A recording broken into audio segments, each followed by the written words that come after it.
everybody. Thank you for coming. Good morning to everybody. And my name is Alan Gonsenhauser. You may know me as an 11-time CMO, and I've coached over 150 marketing executives and CMOs. But today I'm going to take off my marketing hat. I'm going to put on my investor and my business development hat for you, because I think that's very necessary as you begin to evaluate whether private equity work is the right decision for you or not. And it is for some, but not for everybody. And it's fundamentally different. It's a different game than working with a Series A or B startup, as we'll get into. And if you're here because you want to charge higher rates, that's great. The money is better, but if you think you can enter a PE portfolio company with the same playbook and use case as you do with startups, that is problematic. So I am going to share the slides afterwards, so don't worry, you will be getting the slides. And I have a few slides I'm going to go through, but there'll be plenty of time for Q&A. We'll open it up and have Q&A at the end, and happy to talk about your individual situation, whether you think, PE work is right for you. So to start off, it really is a different game than working with startups. And, neither one is better. They're just both different. So why do it? Why would you want to start working with private equity investors in their portfolio companies? First thing is the money is really great. And PE firms with their portfolio companies are much more problem sensitive than price sensitive, which we'll get into. Also, you can work with some really great investors and successful companies and really help them with their growth. The companies I work with generally are mid-volume, mid-market companies, normally 200 million into maybe over $1 billion. I have worked with some startups as well, but most of what I do is working with private equity investors in their portfolio companies. And another big advantage is they can provide the ultimate referral network. As we'll get into, once you start working with a PE portfolio company and you prove yourself and you get their confidence, they will come to you with other opportunities in their portfolio. So that's really a great part of working with PE portfolio companies. So allow me to introduce myself briefly.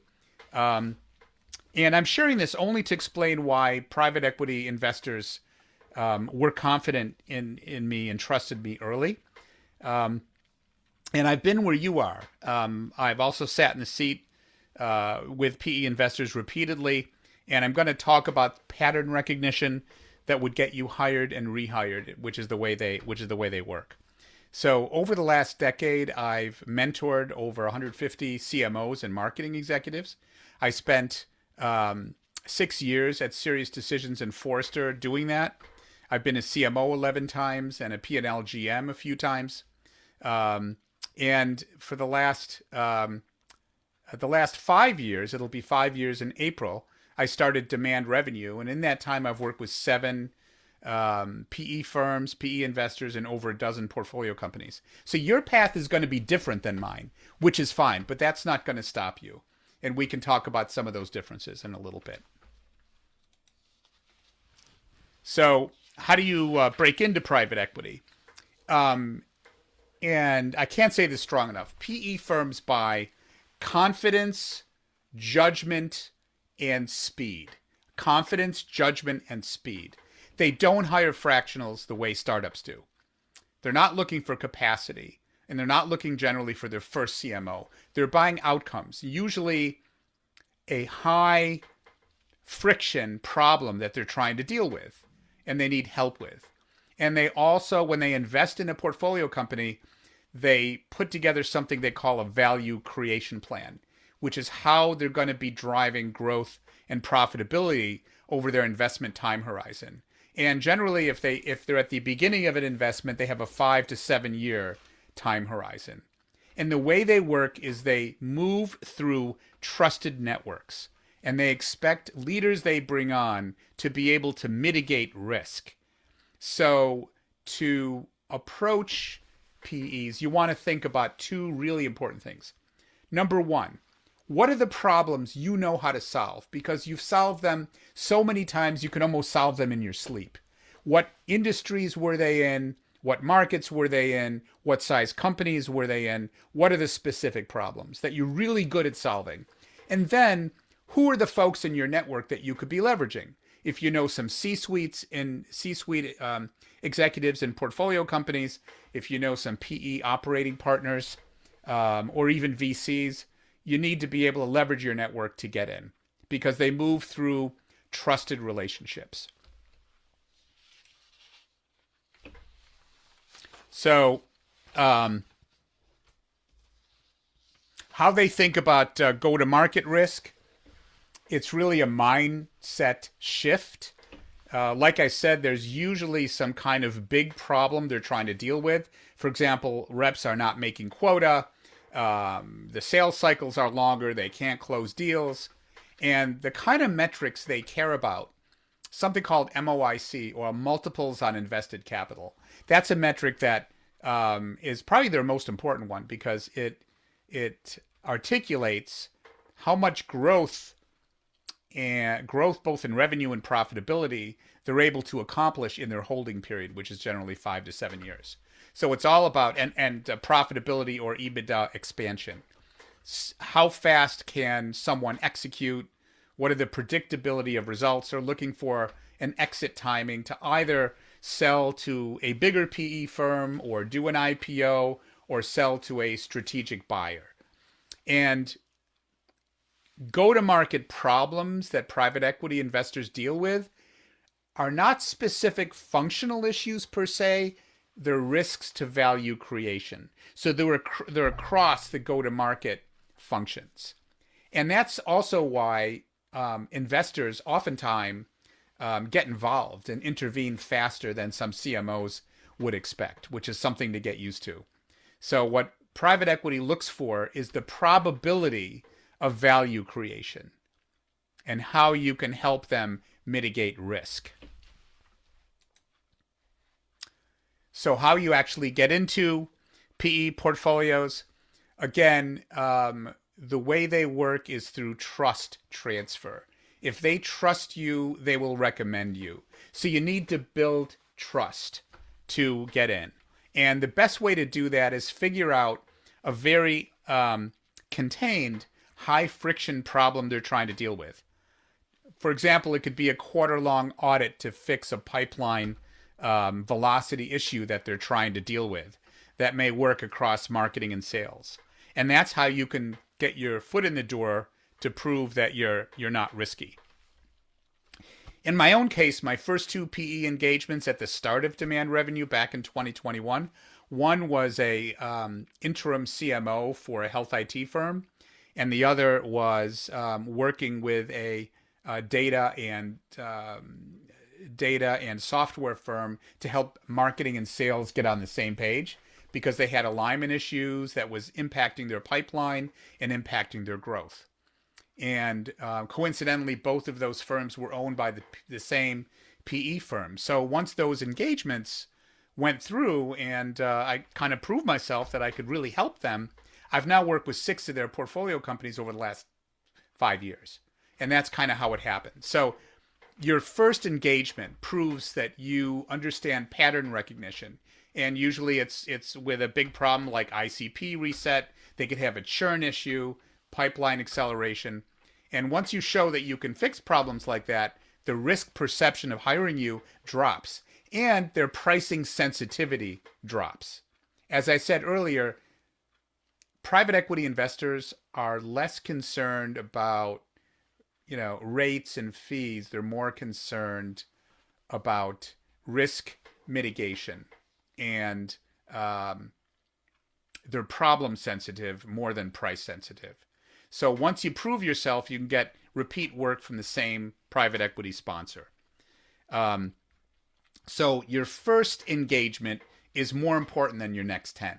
And the type of people you need to target in private equity investors are their operating partners and their talent partners, because these are the folks that are looking to mitigate risk. And if you have other contacts, CEOs, CMOs in portfolio companies that have seen you work under pressure, those are really good ways to get in as well. So now what I'd like to do is talk about some of the differences between working with Series A and B startups versus working with PE portfolio companies. So they're really different games. Some of the differences, as I've been mentioning, is portfolio companies hire for specific problems they're trying to deal with. They can take longer to break into. There are less of them. The engagements are more episodic and infrequent. They're fewer but bigger engagements. And if you want to work with PE investors and their portfolio companies, you need to really target them and focus on them. You can't accidentally fall into it. So this next slide is the decision slide, looking at the differences between working with startups and PEs. So again, Series A and B work is much more plentiful. There are a lot more of them around. They're easier to get into. Private equity is hard without trusted referral or someone referring you. They generally don't have, startups don't have a CMO yet. They may not be able to afford one. PEs normally do, but there may be a gap in leadership that you would need to fill or help the CMO be more effective in production with value creation. Typically, when I've worked with PE portcos as an interim CMO, it's been 3 to 4 days a week. I never do 5 because I always need to do some business development. That's just, you all know this, that's very true of the work that we all do. The fractional work with startups is generally 1 to 2 day a week. I was working with one $1 million in ARR company that was 1 day a week, but PE work generally is 3 to 4 days a week. The engagements generally are 3 to 6 months, where they're normally longer for startups. And again, the price sensitivity is low once you establish trust, versus working with smaller companies are very price sensitive. And these are some of the differences. I also want to mention the network effect is really important. So when you work with a startup, you're just working with that one company. When you're working with a private equity portfolio company, they have a whole network. They have tons of portfolio companies they invest in. So if you prove yourself with one, you can have a great network effect to work with others, which has helped me over time as I've built my business. So how to avoid killing your credibility when you work with PE investors. I wanted to include this because I've seen some situations where, let's say, marketing leaders focus on activities or how busy they are, or how many emails we sent out, and I see the investor's eyes glaze over. So you need to speak the functional language. You need to speak the language of business, finance, versus functional language. So instead of marketing vanity metrics, you need to focus on what drives growth and profitability. And I mentioned some of the metrics, but and it's not that hard to learn. I've helped a lot of CMOs through that. Maybe it's a little easier for me because I started in finance before I got into marketing, but it's not that hard to learn. There are a lot of online courses, but you need to speak their language. You need to speak the language of business and finance and how it impacts value creation. You never want to delay bad news. You always want to surface bad news early. If you're effective to a PE firm, you're the smoke alarm when they need to know about something that needs to be fixed. You want to act more like a general manager, not just the marketing leader, but focus on the whole company. So it's really important to develop your cross-functional relationships. And then finally, you don't want to over-index on activities or how busy marketing is. You want to show what the outputs, results, and impacts are of those activities and how they impact value creation. And again, work very, very well across function. PEs don't expect perfection, but they want to make sure that you communicate any bad news early so they can act on it. And it's a tough job. It's a tough job being a CMO in a portfolio company. But it's a very rewarding job too, for a lot of reasons. So what would I do if I had to start over? Something about me, since I was at Serious Decisions in Forrester, I had access of hundreds of models and frameworks. But So I think it's important when you work with a PE investor in their portfolio companies to come in with some kind of a framework. Come in with your own IP. And the one I've added that I really love is from an organization called Go-to-Market Partners. They have a go-to-market operating system that I'll share with you in a moment. But you need a shared language so the CEO, CFO, CMO, and the C-suite and the board can be on the same page. And you need to focus on those questions that will impact value creation and provide a faster diagnosis of what's going wrong so you can make some decisions as an executive leadership team to reduce risk to the organization. And the reason that's important is private equity expects repeatability and confidence. And if you improvise leadership, that creates uncertainty. Operating systems create more confidence, and the right framework can help with predictability. When companies are under pressure and they have some really significant problems that need to be fixed. So let me take you through the go-to-market framework that I use in Go-to-Market Partners. And this has 8 areas. So these are the questions that you need to ask and you need to fix to drive growth. So the first one, and I'm going to talk about this next month, is your ideal customer profile, your total relevant market. You know, where can you grow the most? And I see a lot of companies, tons of companies having issues with this. They think they've defined an ideal customer profile, but they're not governing it. If you don't have the sales organization saying no to non-ICP opportunities, you don't have alignment. And I see this so often. So that's where a lot of this starts. The next one is which products create the highest customer value. So looking at the mix of products and prioritizing which products in which segments.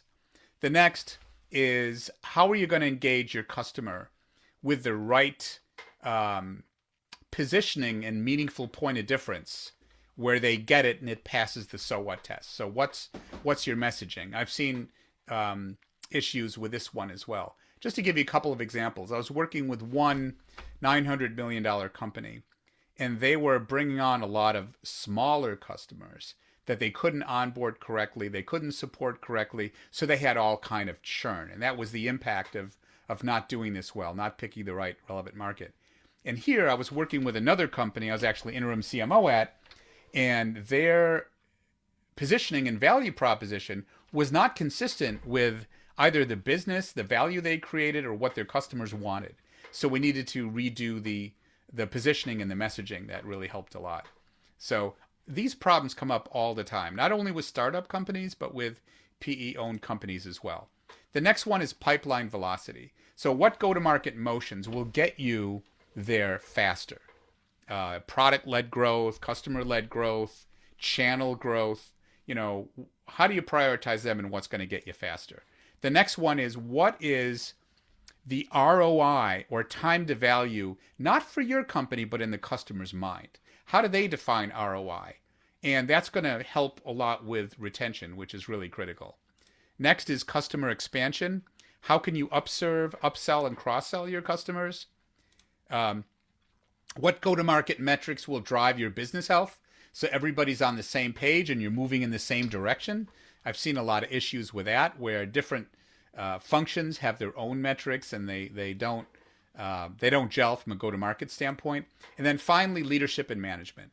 How are you going to give your teams clarity? How are you going to drive alignment and trust? My work with Serious Decisions, I worked with hundreds of companies that had issues with alignment. And I know from that research in B2B, companies that are well aligned grow 19% faster and are 15% more profitable. So it's really critical to get to alignment. You can't wing it. You need an operating system. So getting to the last couple of slides now, and then we'll get to Q&A very soon.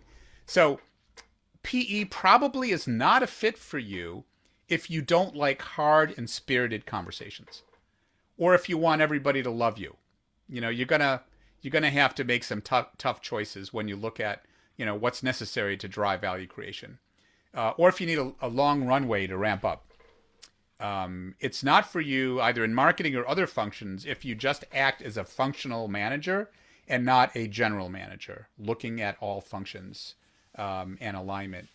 Or if you're uncomfortable speaking finance. And as I said before, it's not that hard to learn the metrics and how to speak finance. I've helped a lot of CMOs and marketing executives through that, which I love doing. And, you should, if you don't have your own IP, you should probably consider getting IP either from go-to-market partners or somewhere else that'll give you an operating system instead of inventing one and winging it on your own. Or if you'd like some executive coaching and are looking to get ready to work with PE firms or just CMO coaching, that's a lot of what I do with demand revenue as well. So to kind of summarize here, with private equity, once you're in, you're in. They don't scale your brand, they scale your reputation, and they don't follow you, they reuse you once you build confidence. If someone says they've seen this before, they move fast, they tell the truth early, they made my job easier to a PE investor, that's like gold. So you want to get in with your first problem, prove yourself with one of the investors so that they'll recommend you to other portcos, like has happened to me over the last 5 years. So if this excites you, PE-backed work can be incredibly powerful. If it doesn't, there are plenty of other paths you can take, and the mistake is confusing the two. So as I said, I will be sharing the slides, and here's how to get in touch. Here's my website, my email. If you'd like, we can book a 15-minute call to talk about specifics. There's also, if you're working with different companies, this is a go-to-market audit that takes about 10 minutes. It gives you a lot of ideas on how you're either aligned or not aligned. And here is the website for go-to-market partners. So what I'd like to do now is open it up to questions, and happy to entertain any I can. Let me see if I can do this.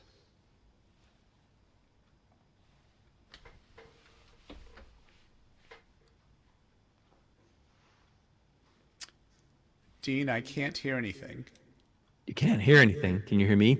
I can hear you. Yep. All right. So there are a few questions. Actually, I put in two that occurred to me as you were talking, and then Udi has one as well. Yep. Well, first, can you give like some specific examples of like a problem or problems that a PE portfolio company would need help with that like a startup might not? I think as companies get bigger, there are more alignment issues where marketing, sales, and product are not on the same page. Mm-hmm. So and where I see it a lot, I mentioned this earlier, is the ideal customer profile. A company may think that they've selected an ideal customer profile, and they may have put it on a marketing slide, but if marketing created it and the other functions weren't involved, and the C-suite wasn't involved, and really agreeing on what the ICP is, and leadership is also deciding what you're not going to be doing. So where I see that issue often is sales will take any deal to make their quarter. Right. And what happens if these companies are not in an ICP that they can properly support and grow over time, that creates churn, which kills your growth and kills your brand. So when I do ICP work, I like to take it from a couple of angles. I like to look at data. I like to look at customer cohorts and say, okay, what are the customers that are easiest to acquire, so win-loss ratio, easiest to retain, gross revenue retention, and easiest to grow, net revenue retention. So I like to start there when picking customers, and then look at, which segments have the best growth characteristics, and then where are our internal capabilities to be successful, where we're really ready to be successful, and match the two, and then and then decide what we're not going to do. I see it. A lot of companies are worried about leaving. They're worried about leaving money on the table. Where so that's one issue. Another issue I see is customer satisfaction and churn. A lot of people might use Net Promoter Score as a vanity metric. Oh, we've got a great NPS, it's 30, or whatever it is, but not use it as a way to continuously improve the customer experience by consolidating input into categories and then actually acting on it and then communicating what you did, that you listened to customers. So that's another area. But there's a lot. Two things. There's a few more questions, by the way. First, you should go back into presentation mode. It's hard to read the links and stuff because you've shrunk it down. Let's see. So go back into presentation mode. Okay. Just like play the slide like you were before. Yes. During the presentation. Sorry about that. Let me do that. And then while you're doing that, if like someone doesn't come from a finance background or doesn't know the particular or all the particular, you mentioned one or two, but all the particular kind of finance concepts, like how do you learn those fast? And yeah, just play this presentation again on that slide. Okay. How's that? Yeah, easier to read now. Oh, good. Okay, sorry about that. Well, there are a lot of courses you can take to learn finance and to learn, both financial accounting and management accounting and what the metrics are. There are a lot of support training programs on the web, but I also help CMOs through that, both full-time and fractional CMOs. I've helped understand what metrics are most important. How do you talk to CFOs? How do you talk to the board? How do you talk to private equity investors to be credible? Okay. Yeah. If that helps. Yep. Udi wants to know about slash and burn, hatchet man stuff. So she's got a great question. Like, talk about situations, or maybe just one situation for the interest of time, where you needed to like recalibrate or intervene, as in like reskill people or replace people, so that the organization could like execute. A lot of it was from the other way. I've brought on resources, either external agencies or people I had a lot of confidence in where I saw gaps in management. I've done a lot more of that. I haven't done as much slashing and burning, but there have been, situations where I've seen that happen. The risk is doing too much of that. And I've also seen PE firms bring on companies that analyze marketing spend and results, and they do it like a B2B company is B2C. So they'll look at each particular marketing channel and try to do an ROI on each channel. I've said, no, you can't do that in B2B. You have to look across the marketing channels, unless you have an e-commerce business or you're driving a business at a trade show. Then you can look at return on specific things, but generally you have to look across.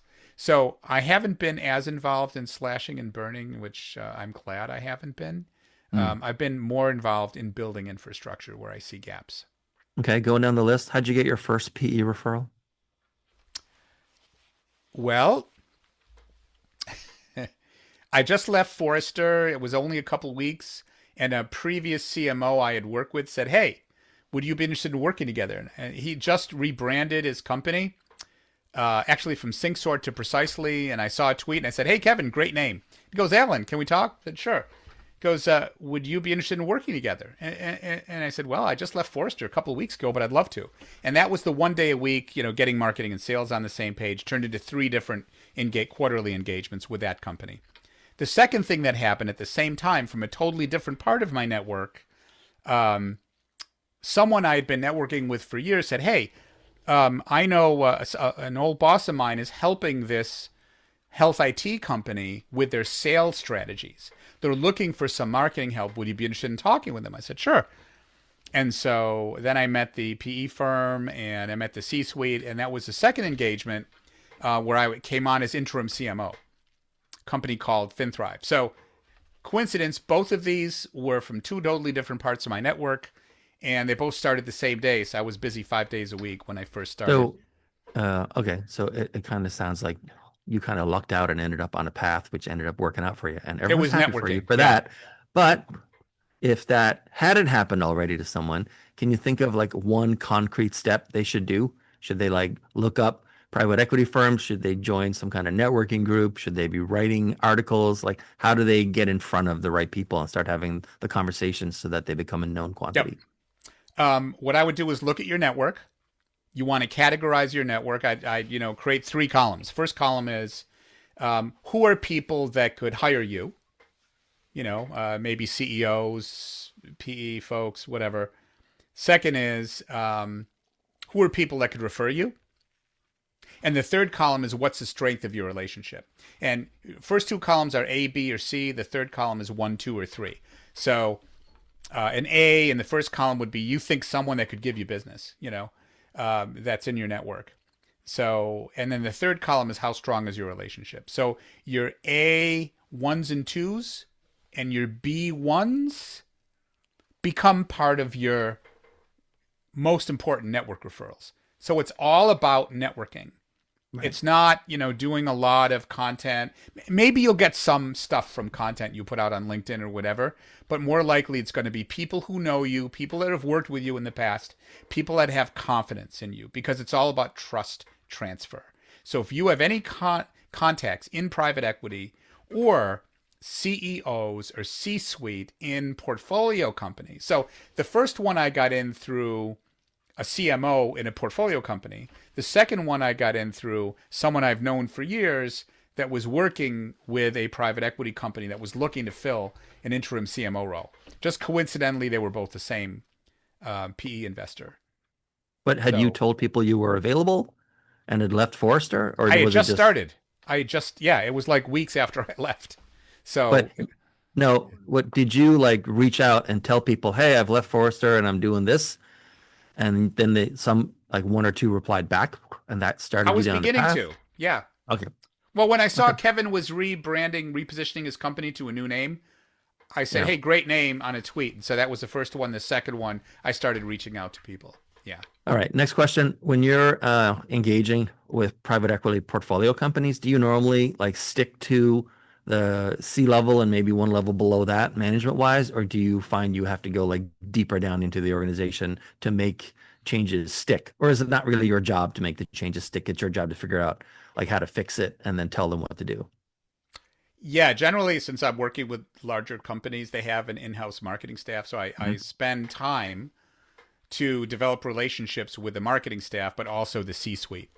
And generally with the C-suite, I may go down one layer, one level if they recommend me that you should talk to this person who runs a part of finance or whatever. But I spend time to not have recommendations right away, but to learn, Mm-hmm. to ask people, what are you most proud of? And this is both the marketing people and each of the C-suite members. What are you most proud of? What are you doing great at? Number one. Number two, where are the gaps? Where do you think you have gaps that, whether it's marketing or otherwise, that you need to get beyond? And then I give each person, whether they're a C-suite member or every person in the marketing group, 3 magic wishes. If you could change 3 things, what would they be? And I generally do between 4 to 6 weeks of discovery at the beginning, and I learn a lot by doing that. So I don't come on like I have the answers. I come on to develop relationships and understand the strengths and the gaps. And that's how I approach engagements. All right. If that makes sense. The next one is about the framework or the IP around the framework. And in Yep. your case, you're showing up with an established framework, but it's not your IP, right? You Well, didn't develop that framework. If you had developed it, like, do you have any recommendations on sort of balancing between giving away too much of the intellectual property as part of your sales process, for getting the engagement in the first place, versus like what would you hold back? well, being part of go-to-market partners, I have total access to their IP.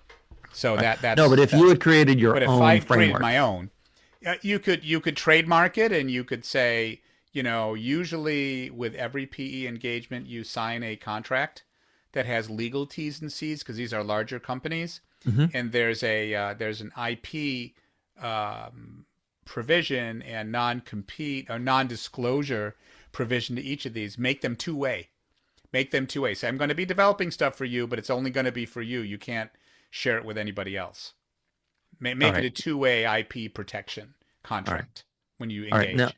the next question, this is about prospecting and getting in front of the right people and where to sort of what angle to use to get in. So there are two layers. There's the private equity company itself, and then the portcos below them, right? Yes. Uh, you find typically for the long term or even for the short term, is it easier to start at the portcos and then like try to become known and seen and develop relationships with the PE companies, or is it better to start with the PE companies and then see what trickles down? If you don't have relationships with the PE firms yet where they trust you, it's Right. much easier to get in through the portcos Okay. and fix a problem and then get known with the PE. Once you're known with the PE and they recommend you, it's really easy to get into the portcos based on their Right. recommendation. But if they don't know you yet, it's much easier to get in through, let's say, a CMO or CFO or someone you know at the portco. In your experience, is it typical that the portfolio companies of a single PE company will all more or less be in the same industry or sort of be the same culture or the same flavor?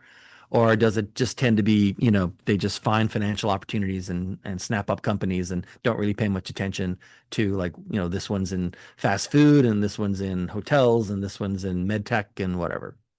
That very much depends on the PE firm. So it could be either. So some may just want to invest in software, some want to invest in Okay. health, some have a more diversified portfolio, but there's usually a rhyme or reason or theme where they think they have expertise and can help in value creation. And so I mean, I guess the advice is just go to their website and under the section on the website where they list the companies that they've invested in, just see if Exactly. there's like similarities. Look at their portcos and see if these are companies you have All right. experience in from an industry standpoint and the kind of problems that they're dealing with. Okay. And is most of your work in person or virtual? Both? Something different? It's funny. I've been doing this for Psychic? 5 years. Most of it is virtual. I Yeah. have gone to some in person ELT meetings with one company, Brightly, that was acquired by Siemens every month or every quarter. We would have an ELT meeting and I would go to those. Um, Other than that, it's been mainly virtual. So you can do this Yeah. virtually. Last week, uh, I'm not a fractional CMO, but I work for fractional CMOs. Most of my work comes from, and so just to talk about virtual and how pervasive it is now. Last week, I went to an on-site with a client, and it was the first client in 5 years that I've ever seen face to face. Yeah. I've been Right. virtual for like a decade now, both with Yeah, Serious Decisions and now with my own firm, Demand Revenue. And, it's better for the environment. The dogs love it, and yeah. yeah. And then the last question in the chat is, uh, do you find that once you're engaged, the scope will tend to, creep and increase, and they want you in more meetings, and it's taking up more of your time and that kind of thing? Or do the PE/portcos tend to be pretty rigid and say, okay, our engagement is X, and so we do X with Alan, and we don't need Alan in that meeting. We're not even going to call him for that. Depends on the situation. I haven't had too Mm. much of a problem with that. Um, and when I've been, say, come on as an interim CMO, it's been 3 to 4 days a week. In one case, they were paying me for 3, but it turned into 4. But the CEO at the end let me charge for a few more months to equalize that. Okay. So I've worked with pretty reasonable people.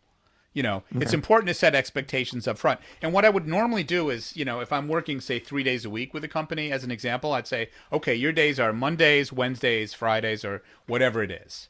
And so I'd love if we can set up most of the meetings on those dates. Those would be really helpful. Doesn't mean I won't go to another meeting if an emergency happens or something happens. But generally, when you tell people up front, they're pretty good about respecting that. And how do you structure your pricing?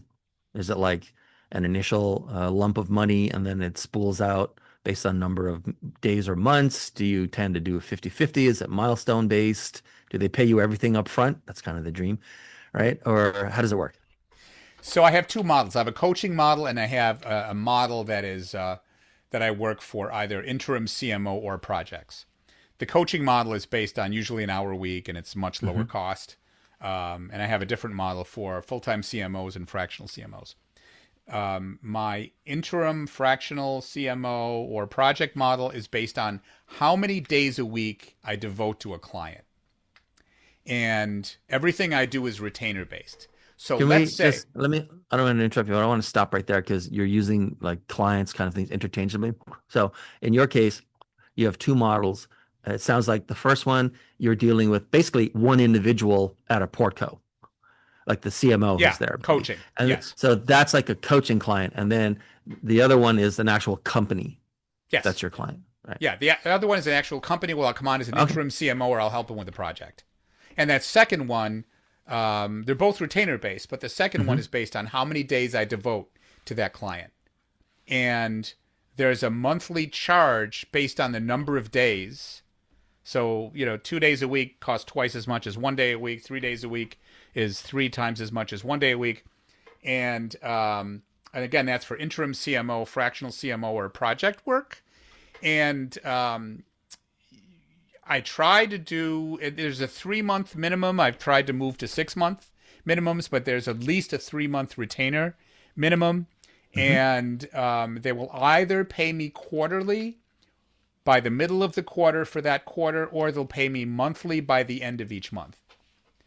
And And a little do you trick offer is any always, guarantees around any of that? I'm sorry? You offer any kind of guarantees around the money they've paid? I don't really need to. I mean, they can, if they want to cancel, they Is can that so? cancel, That's a no. but not So there's really. no I like, haven't found it there's no necessary. performance-based payouts, or you No. don't feel like you're on the bubble the whole time, where like you could actually like make a lot less money on a project than or with a client than you thought, a company, because things didn't work out. But No, I haven't had to. I mean, maybe startups look for right, that more, but it's more if they're not confident, they won't continue working with you, and my clients have. So, right. yeah. All right. And now there aren't any more questions in the chat, although people are welcome to put them in. But based on the questions that you've heard so far, sort of the style and tone and tenor of them, is there anything that you haven't said or that's no one has asked yet? You said, you know what? I bet someone, if they thought about it, would ask this. Let me let people know. Good question. I think um, I don't know if I can think of anything. There may be some specific things in different markets. B2B versus B2C versus Right. B2B to C. I mean, and again, if anybody would like to set up a 15-minute call just to discuss your Hmm. individual situation, I'll open that up. Um, and take a look at go-to-market partners. I think they're fantastic. That's why I joined them too. Even though I had a lot of experience with Serious Decisions and Forrester, I found it's a really sound set of IP to help private equity with value creation. Not only Do not only private equity firms, but startups any as firm, well. right? A lot of the things I'm talking about here, I am talking about private equity portfolio companies, but they can apply to, Sure. large companies, enterprise companies, despite how they're financed, or even startups. Are your Um, contracts or engagements sort of structured to just auto renew every X number of like months or quarters or whatever? I try And to is do there that ever unless sort of like they're. a penalty or termination if the customer tries to get away earlier? I don't have penalties if they get away earlier, Uh, because if we're not happy, I don't want Right. things to continue. If we're not, I haven't had that issue, with one exception that the CMO was, there was there was an acquirer, a new CEO, and wanted to make a change with the CMO, but generally in 5 years, I've only had that situation once, and that's because the management changed within the company, Right. the full time management change. But no, I don't have like any of that, and I haven't had an issue with it. All right. And it's Earlier all in your been. presentation, there was a section where it kind of seemed like the companies, the clients in this case, uh, kind of only care about like business metrics and don't seem to care about any particular marketing metrics or give them much weight. Are there any marketing metrics that companies like really look for and love and track, and keep an eye on assiduously? Or is it really like it's just one function the same way that sales is metrics are also sort of like not as important as the overall business's metrics. I think Like, it's important to um, understand marketing metrics in terms of the outputs and impacts to the business and mhm. how you describe what the financial implication of marketing metrics can be. And let me give you an example. Brand is so important because it seeds demand, and this is could be a whole other talk where we talk about that. Some of the research that Kerry Cunningham just did with his company in terms of B2B with 6 Sense B2B buyer behavior.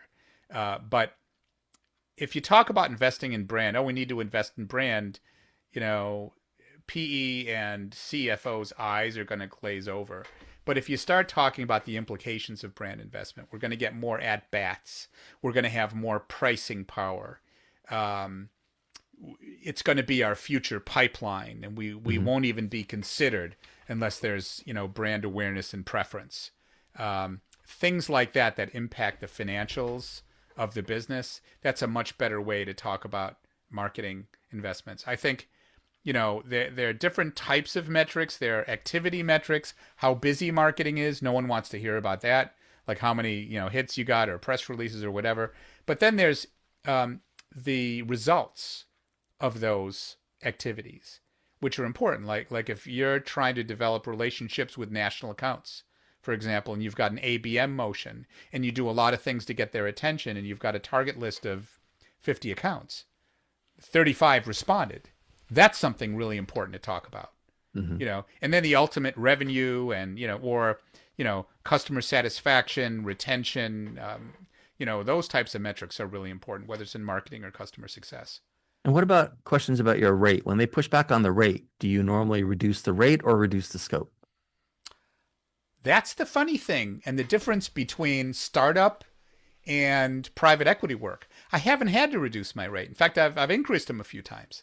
That's the nice thing about private equity. They're problem sensitive, not as much rate sensitive. That's a huge difference between doing startup work and doing private equity work. I think a bunch of people in the audience just made a mental shift. Got to get into private equity. I'm tired of arguing about my rate. Fair Well, enough. yeah, as I said, one of the first, comments I made is that startups are very price sensitive Yeah. and Um, performance um, guarantee sensitive, maybe, but private equity it works differently. I think earlier when you were answering, I interrupted you, partly because I know you well enough to not let you keep going. Apparently, at the point where I interrupted you, you were about to say there was some like little trick around managing monthly income. Yes. And what is it? So whenever I work with a portfolio company, I always, I talk to the CFO and I ask the CFO, who is the person that are going to be processing my invoices every month? What's their name? And Mhm. I make friends with that person and I get on their Teams or their chat or, whatever they use. And, I ask him, well, when do you think that's going to happen? And that usually facilitates me getting paid, Okay. If knowing you who's started out responsible. as a fractional CMO, not in your case, but generally working with startups, what sort of general lessons could you pull from that startup type experience in order to sell yourself to PEs? Um, don't try to boil the ocean. Understand what problems you're really good at solving. Understand what markets you know really well and you can speak the language, the vernacular. You know what their problems are. Hmm. And understand who's in your network that you can leverage, people that know, whether you're doing startup work or PE work, people that know what you can do, people that know.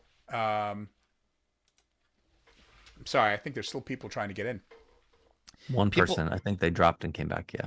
oh, people that know what you can do, people that have seen you be successful in different environments, that are important in your network. So narrowing down. Hmm. Don't try to boil the ocean. Narrow down. That's what will attract attention, whether it's startup work or PE work. Okay.